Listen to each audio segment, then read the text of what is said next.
Hi friends, എന്തൊക്കെയുണ്ട് വിശേഷം? ഇന്ന് ഞാൻ വന്നിട്ടുള്ളത് നല്ല പഴുത്ത മാങ്ങ വെച്ചിട്ടുണ്ടാക്കിയ ഒരു അടിപൊളി മാംഗോ കേക്കുമായിട്ടാണ്. ഇത് നമ്മൾ മുട്ട ചേർക്കാതെ ഉണ്ടാക്കിയ കേക്കാണ്. ഇതിന് മുന്നേ ഞാൻ അപ്ലോഡ് ചെയ്ത ചക്കപ്പഴം വെച്ചിട്ടുള്ള കേക്കിൽ നമ്മൾ മുട്ട ചേർത്തിട്ടായിരുന്നു ഉണ്ടാക്കിയത്. അപ്പോൾ മുട്ട ചേർക്കാതെ എങ്ങനെ അടിപൊളിയായിട്ട് കേക്ക് ഉണ്ടാക്കി എടുക്കാമെന്ന് നമുക്ക് നോക്കാം. അപ്പോൾ കേക്ക് ഉണ്ടാക്കുന്നതിന് മുന്നേ ആദ്യം നമ്മൾ ചെയ്യേണ്ടത് കേക്ക് ബേക്ക് ചെയ്യാനുള്ള ആ ഒരു ട്രേ ഒന്ന് ഗ്രീസ് ചെയ്ത് വെക്കണം. ബട്ടർ പേപ്പർ ഉണ്ടെങ്കിൽ ബട്ടർ പേപ്പർ ഈ ഒരു ഷേപ്പിന് കട്ട് ചെയ്ത് ഇട്ടാൽ മതി. ബട്ടർ പേപ്പർ ഇല്ലയെന്നുണ്ടെങ്കിൽ ഇതുപോലെ കുറച്ച് ബട്ടർ ഒന്ന് തടവി കൊടുത്തിട്ട് പിന്നെ കുറച്ച് മൈദപ്പൊടിയും കൂടി ഇട്ടൊന്ന് തട്ടിയെടുക്കണം. നമ്മുടെ കേക്ക് പെട്ടെന്ന് വിട്ട് വരുന്നതിന് വേണ്ടിയിട്ടാണ് അങ്ങനെ ചെയ്യുന്നത്. അപ്പോൾ എല്ലാ ഭാഗത്തും മൈദപ്പൊടിയും കൂടി ഒന്ന് ആക്കിയ ശേഷം ട്രേ ആദ്യം സെറ്റ് ചെയ്ത് മാറ്റി വെക്കാം. പിന്നെ മാത്രം നമുക്ക് ബാറ്റർ മിക്സ് ചെയ്തെടുത്താൽ മതി. അപ്പോൾ ഞാനിവിടെ കേക്ക് ഉണ്ടാക്കാനായിട്ട് ഒരു കപ്പ് മാങ്ങ എടുത്ത് വെച്ചിട്ടുണ്ട്.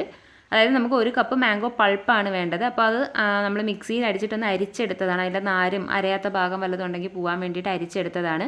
ഈ 1 കപ്പ് ഫുള്ളായിട്ട് നമ്മൾ കേക്ക് ഉണ്ടാക്കാനായിട്ട് എടുക്കുന്നില്ല. ഇതിൽ നിന്നും 1/2 കപ്പ് മാത്രമാണ് കേക്കിൻ്റെ ബാറ്ററിലേക്ക് ചേർത്ത് കൊടുക്കുന്നത്. ബാക്കി 1/2 കപ്പ് നമുക്ക് ഗ്ലേസ് ഉണ്ടാക്കാനായിട്ട് വേണ്ടുന്നതാണ്. പിന്നെ ഇതിലേക്ക് ഞാൻ ചേർക്കുന്നത് 1/2 കപ്പ് സൺഫ്ലവർ ഓയിലാണ്. ഇല്ല എന്നുണ്ടെങ്കിൽ മെൽറ്റഡ് ബട്ടർ 1/2 കപ്പ് ചേർത്ത് കൊടുത്താലും മതി. പിന്നെ ചേർക്കുന്നത് പഞ്ചസാര, പൊടിച്ച പഞ്ചസാരയാണ്. അപ്പോൾ 1 കപ്പ് പഞ്ചസാര ഞാൻ പൊടിച്ച് വെച്ചിട്ടുണ്ട്. അതിൽ നിന്നും 1/2 കപ്പ് പൊടിച്ച പഞ്ചസാര മാത്രമേ ഈ ടൈമിൽ ഞാൻ ചേർത്ത് കൊടുക്കുന്നുള്ളൂ. അപ്പോൾ 1/2 കപ്പും കൂടി ചേർത്ത് കൊടുക്കുന്നുണ്ട്. നമ്മൾ മാങ്ങയ്ക്ക് മധുരം കാണും, അപ്പോൾ അതനുസരിച്ചിട്ട് ഷുഗർ ചേർത്താൽ മതി. അപ്പോൾ ഈ ഒരു സമയത്ത് 1/2 കപ്പ് ചേർത്തിട്ട് നമ്മൾ മിക്സ് ചെയ്ത് മധുരമൊക്കെ ചെക്ക് ചെയ്തതിന് ശേഷം പിന്നെ വേണമെന്നുണ്ടെങ്കിൽ ബാക്കി പഞ്ചസാര ചേർക്കുള്ളൂ. പിന്നെ 1/2 കപ്പ് പാല്, നമ്മുടെ റൂം ടെമ്പറേച്ചറിൽ ഇരിക്കുന്ന പാൽ 1/2 കപ്പും കൂടി ചേർത്ത് കൊടുത്തു. ഇനി ഇതെല്ലാം കൂടി നന്നായിട്ട് മിക്സ് ചെയ്തെടുക്കണം. അപ്പോൾ ഇത് മിക്സിയിലിട്ടിട്ട് നന്നായിട്ട് ഒരു 1-2 മിനിറ്റ് അടിച്ചെടുത്താലും മതി. ഞാനിപ്പോൾ നമ്മുടെ ഹാൻഡ് ബീറ്റർ കൊണ്ട് തന്നെ ജസ്റ്റ് ഒന്ന് മിക്സ് ചെയ്തെടുക്കുകയാണ്. വിസ്ക് വെച്ചിട്ട് നന്നായിട്ടൊന്ന് മിക്സ് ചെയ്തെടുക്കുകയാണ്. നല്ലതുപോലെ ഇളക്കി നന്നായിട്ട് മിക്സ് ചെയ്തെടുക്കണം. നമുക്ക് വേണമെന്നുണ്ടെങ്കിൽ ഇതിലേക്ക് കുറച്ച് പുളിയില്ലാത്ത തൈര് 1-2 ടേബിൾ സ്പൂണും കൂടി ചേർത്ത് കൊടുക്കാം. അപ്പോൾ കുറച്ചും കൂടി സോഫ്റ്റ് ഉണ്ടാവും കേക്ക്. ഞാനിപ്പോൾ തൈരൊന്നും ചേർക്കുന്നില്ല. ഇനി നമ്മൾ ഇതിലേക്ക് ഡ്രൈ ഇൻഗ്രീഡിയൻസ് ചേർക്കുന്നതിന് മുന്നേ ആയിട്ട് നമ്മൾ കുക്കറിലാണ് കേക്ക് ഉണ്ടാക്കുന്നത്. അപ്പോൾ അതൊന്ന് പ്രീ ഹീറ്റ് ചെയ്യാനായിട്ട് വെക്കണം. അപ്പോൾ കുറച്ച് ഉപ്പുപൊടി ഇട്ടിട്ട് ഞാനിതൊന്ന് അടച്ച് അതിൻ്റെ വെയിറ്റ് മാറ്റിയ ശേഷം അടച്ച് ഹൈ ഫ്ലെയിമിൽ ഒരു 5 മിനിറ്റ് ഒന്ന് പ്രീ ഹീറ്റ് ചെയ്യാനായിട്ട് വെച്ചിട്ടുണ്ട്. ഇനി നമുക്ക് കേക്കിൻ്റെ ഡ്രൈ ഇൻഗ്രീഡിയൻസും കൂടി മിക്സ് ചെയ്തെടുക്കാം. അപ്പോൾ 1/2 കപ്പ് മൈദ എടുത്തിട്ടുണ്ട്. അതിൻ്റെ കൂടെ 1/2 ടീസ്പൂൺ ബേക്കിംഗ് പൗഡറും കൂടി ചേർത്ത് കൊടുക്കുന്നുണ്ട്. നമ്മൾ ബേക്കിംഗ് സോഡയൊന്നും യൂസ് ചെയ്യുന്നില്ല, ബേക്കിംഗ് പൗഡർ മാത്രം 1/2 ടീസ്പൂൺ ചേർത്ത് കൊടുക്കുന്നുണ്ട്. ഇനി ഇതെല്ലാം കൂടി നന്നായിട്ട് അരിപ്പയെ കൂടി നന്നായിട്ടൊന്ന് സീവ് ചെയ്തെടുക്കണം. അപ്പോൾ 1-2 വട്ടം സീവ് ചെയ്താലും കുഴപ്പമില്ല. ഞാനിപ്പോൾ 1 വട്ടം മാത്രമേ ചെയ്യുന്നുള്ളൂ. അത് നന്നായിട്ടൊന്ന് തട്ടി അതിലേക്ക് ഇട്ട് കൊടുക്കാം. അപ്പോൾ ചക്കയുടെ കേക്കിനകത്ത് നമ്മൾ ചക്കയുടെ ഗ്ലേസ് ഉണ്ടാക്കിയതിന് ശേഷമായിരുന്നു കേക്ക് ഉണ്ടാക്കിയത്. ഇതിലിപ്പോൾ നമ്മൾ മാംഗോ വെച്ചിട്ട് ഗ്ലേസ് ലാസ്റ്റ് മാത്രമേ ചെയ്യുന്നുള്ളൂ. ഈ ഒരു ടൈമിൽ മാംഗോയുടെ പ്യൂരി അങ്ങനെ തന്നെ ചേർത്തിരിക്കുകയാണ്. ഇനി ഇതെല്ലാം കൂടി നന്നായിട്ടൊന്ന് മിക്സ് ചെയ്തെടുക്കാം. അപ്പോൾ നമ്മൾ ഇതുപോലൊരു സ്പാച്ചുലയോ മറ്റോ ഉപയോഗിച്ചിട്ട് നന്നായിട്ട് കട്ട് ആൻഡ് ഫോൾഡ് മെത്തേഡിൽ നന്നായിട്ടൊന്ന് മിക്സ് ചെയ്തെടുക്കണം. ഒരേ ഡയറക്ഷനിൽ തന്നെ മിക്സ് ചെയ്തെടുക്കാൻ നോക്കണം. ഓവറായിട്ട് ഇട്ടിട്ട് ഇളക്കി കഴിഞ്ഞാൽ നമ്മുടെ കേക്ക് സോഫ്റ്റ് ആവത്തില്ല, ഹാർഡായി പോവും.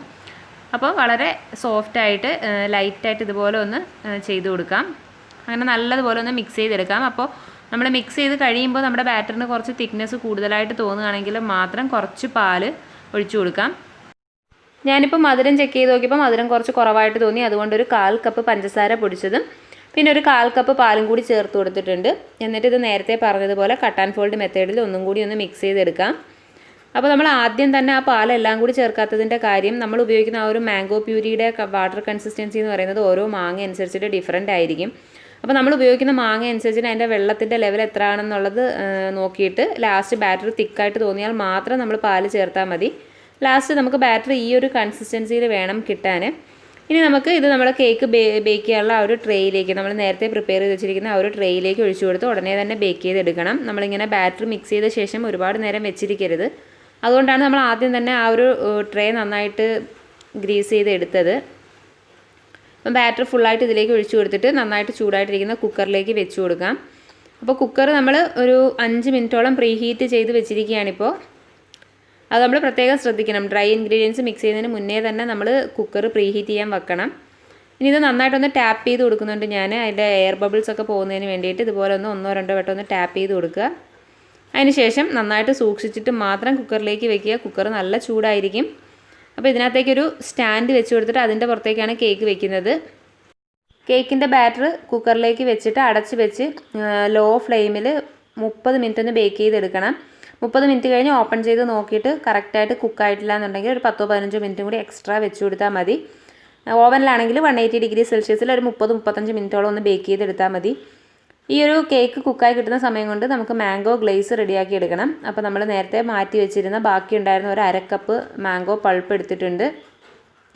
അതിൻ്റെ കൂടെ 1/4 കപ്പ് പഞ്ചസാര പൊടിച്ചതും കൂടി ചേർത്ത് കൊടുത്തു. ഇനി ഇത് നന്നായിട്ട് ഒന്ന് ഇളക്കി ഒരു മാംഗോ ജാം പോലെ ആക്കി എടുക്കണം. നമുക്ക് ആ കേക്കിൻ്റെ പുറത്ത് അപ്ലൈ ചെയ്ത് ഒന്ന് ഡെക്കറേറ്റ് ചെയ്തെടുക്കുന്നതിന് വേണ്ടിയിട്ടാണ് നമ്മൾ ഈ രീതി ചെയ്യുന്നത്. ഇത് ചെയ്യേണ്ടെന്നുണ്ടെങ്കിൽ ഒഴിവാക്കിയാലും കുഴപ്പമൊന്നുമില്ല. ആ കേക്ക് അങ്ങനെ തന്നെ കഴിക്കാനും ടേസ്റ്റാണ്. അപ്പോൾ കുറച്ചൊരു ഭംഗിക്ക് വേണ്ടിയിട്ടാണ് ഇങ്ങനെ ചെയ്തെടുക്കുന്നത്. അപ്പോൾ ഈ ഒരു കൺസിസ്റ്റൻസിയിലാണ് ആവേണ്ടത്. ഇത് തണുക്കുമ്പോൾ കുറച്ചും കൂടി ഒന്ന് തിക്കായി കിട്ടും. കേക്ക് ഞാൻ 30 മിനിറ്റിൽ ഓപ്പൺ ചെയ്ത് നോക്കിയപ്പോൾ കറക്റ്റായിട്ട് കുക്കായിട്ടുണ്ടായിരുന്നില്ല. അപ്പോൾ ഞാനത് ഒന്നും കൂടി ഒരു 10 മിനിറ്റും കൂടി അടച്ച് വെച്ചിട്ടുണ്ടായിരുന്നു. ഇപ്പോൾ കറക്റ്റ് ഒന്ന് ആയിട്ടുണ്ടെന്ന് തോന്നുന്നു. നീഡിൽ വെച്ചിട്ട് അതിൻ്റെ കറക്റ്റ് മിഡിൽ പോർഷനിൽ തന്നെ ഒന്ന് കുത്തി നോക്കണം. നമ്മൾ സൈഡിൽ നോക്കിക്കഴിഞ്ഞാൽ കുക്കായിട്ടുണ്ടാവും, നടുഭാഗമായിരിക്കും കുക്കായിട്ടുണ്ടാവാതിരിക്കുക. അപ്പോൾ എപ്പോഴും കേക്ക് ചെക്ക് ചെയ്യുമ്പോൾ നടുഭാഗത്ത് തന്നെ നോക്കണം. ഇപ്പോൾ കറക്റ്റായിട്ട് കുക്കായിട്ടുണ്ട്, നീഡിലൊന്നും പറ്റിയിട്ടുണ്ടായിരുന്നില്ല. അപ്പോൾ അതൊന്ന് തണുത്ത ശേഷം ഒരു പാത്രത്തിലേക്ക് മാറ്റി കൊടുക്കുന്നുണ്ട്. ഇപ്പോൾ കറക്റ്റായിട്ട് തന്നെ വന്നിട്ടുണ്ട്, കരിഞ്ഞൊന്നും പോയിട്ടില്ല, കറക്റ്റ് രീതിക്ക് തന്നെയാണ് കിട്ടിയിട്ടുള്ളത്. അപ്പോൾ ഇനി ഇതിൻ്റെ മുകൾ ഭാഗം ഞാനൊന്ന് ലെവൽ ചെയ്തതിന് ശേഷമാണ് മാംഗോ ഗ്ലേസ് അപ്ലൈ ചെയ്ത് കൊടുക്കുന്നത്. അപ്പോൾ വേണമെന്നുണ്ടെങ്കിൽ ഇതിൻ്റെ പുറത്തേക്ക് കുറച്ച് ഷുഗർ സിറപ്പും കൂടി ഒന്ന് അപ്ലൈ ചെയ്ത് കൊടുക്കാം. ഞാനിപ്പോൾ ഷുഗർ സിറപ്പ് ഒന്നും ചേർക്കുന്നില്ല, അല്ലാതെ തന്നെ സോഫ്റ്റാണ് കേക്ക്. അപ്പോൾ അതിൻ്റെ പുറത്തേക്ക് നമ്മൾ മാംഗോ ഗ്ലേസ് അപ്ലൈ ചെയ്യാണ്. അപ്പോൾ നമ്മൾ കുക്ക് ചെയ്ത് വെച്ചതിനേക്കാളും തണുത്തപ്പം ഗ്ലേസ് കുറച്ചും കൂടി ഒന്ന് തിക്കായി വന്നിട്ടുണ്ട്. ഇത് നന്നായിട്ട് അതിൻ്റെ പുറത്തെല്ലാം നന്നായിട്ടൊന്ന് അപ്ലൈ ചെയ്ത് കൊടുക്കാം. ഒരു ഭംഗിക്ക് വേണ്ടി മാത്രമാണ് ചെയ്യുന്നത്. പിന്നെ കുട്ടികൾക്കൊക്കെ ഇങ്ങനെ ഗ്ലേസും കൂടി ഉള്ളപ്പോൾ കഴിക്കാൻ കുറച്ചുകൂടി ഒരു ഇഷ്ടം ഉണ്ടാവും. വിപ്പിംഗ് ക്രീം വെച്ചിട്ട് നമ്മൾ ഡെക്കറേറ്റ് ചെയ്തതിന് ശേഷം അതിൻ്റെ മുകളിൽ അപ്ലൈ ചെയ്താൽ കുറച്ചുകൂടി ബെറ്റർ ആയിരിക്കും. ഞാനിപ്പോൾ അതൊന്നും ചെയ്യുന്നില്ല, വളരെ സിമ്പിളായിട്ട് ഇത്ര മാത്രമേ ചെയ്യുന്നുള്ളൂ.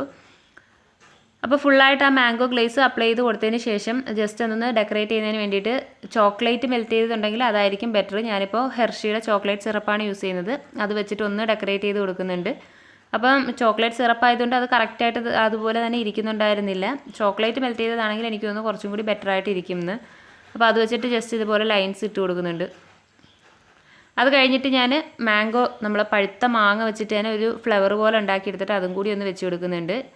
ഒരു ഭംഗിക്ക് വേണ്ടിയിട്ട് മാത്രമാണ് ഇതൊക്കെ ചെയ്യുന്നത്. ഇതൊന്നും ചെയ്യേണ്ട കാര്യമില്ല, അല്ലാതെ തന്നെ കേക്ക് കഴിക്കാൻ നല്ലതാണ്. അപ്പോൾ ഇനി ഇതിൽ കുറച്ച് ആകാരപ്പണികളും കൂടെ ഞാൻ ചെയ്യുന്നുണ്ട്. അതും കൂടി കഴിയുമ്പോൾ നമ്മുടെ കേക്ക് റെഡിയാണ്. കുട്ടികൾക്കൊക്കെ ഒത്തിരി ഇഷ്ടപ്പെടും. വീട്ടിൽ ഈ ഒരു മാങ്ങ സീസണിൽ മാങ്ങയൊക്കെ ഒരുപാടുണ്ടെന്നുണ്ടെങ്കിൽ ഈ രീതിയിലൊക്കെ ഒന്ന് ട്രൈ ചെയ്ത് നോക്കണം. ട്രൈ ചെയ്ത് നോക്കിയിട്ട് നിങ്ങളുടെ അഭിപ്രായങ്ങളൊക്കെ കമൻറ്റ് ചെയ്ത് അറിയിക്കണം. അപ്പോൾ എൻ്റെ ഇന്നത്തെ വീഡിയോ നിങ്ങൾക്ക് ഇഷ്ടമായെങ്കിൽ ലൈക്ക് ചെയ്യുക, നിങ്ങളുടെ ഫ്രണ്ട്സിന് എല്ലാവർക്കും ഷെയർ ചെയ്ത് കൊടുക്കുക. അതുപോലെ എൻ്റെ ചാനൽ ഇതുവരെയും സബ്സ്ക്രൈബ് ചെയ്തിട്ടില്ല എന്നുണ്ടെങ്കിൽ പ്ലീസ് ഒന്ന് സബ്സ്ക്രൈബ് ചെയ്യുക. നമുക്ക് വേറൊരു നല്ല വീഡിയോ ആയിട്ട് വീണ്ടും കാണാം. അതുവരെ bye bye and take care.